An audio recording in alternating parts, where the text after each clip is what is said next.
ইসলামী বছরের এমন একটি মাস যে মাসে গুনাহের ওজন বেড়ে যায় আর নেক আমলের মূল্য হয় বহুগুণ। সে মাসটি কোনটি জানেন? আজ আমরা কথা বলবো সেই মাস রজব মাস নিয়ে।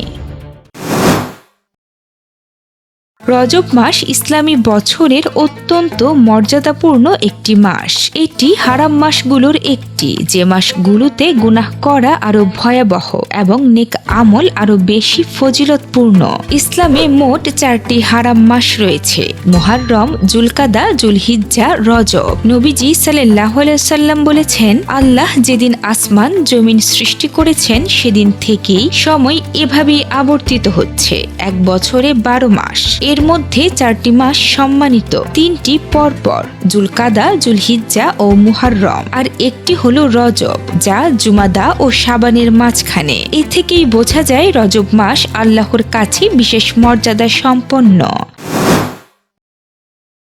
নফল নামাজ ও ইবাদত। এই মাসে বেশি বেশি নফল নামাজ, তাহাজ্জুদ ও জিকির করা অত্যন্ত ফজিলতপূর্ণ। রাতের নির্জনতায় আল্লাহর সামনে দাঁড়ানো, এটাই রজব মাসের সৌন্দর্য। তওবা ও দোয়া। রজব মাস হলো গুনাহ ছাড়ার প্রস্তুতির মাস।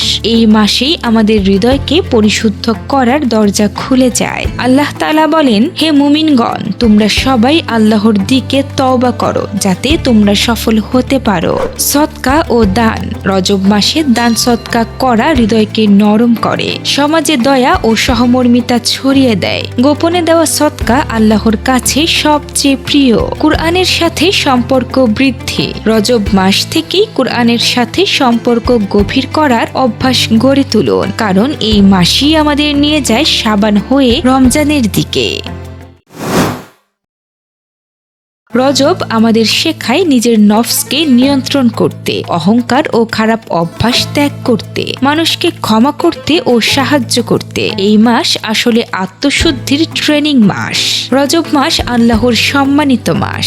এই মাসে যদি আমরা নিজেদের বদলাতে না পারি, তাহলে রমজানের পরিবর্তনও অসম্পূর্ণ থেকে যাবে। আপনি দেখছেন ন্যারেটিভ অফ ইসলাম।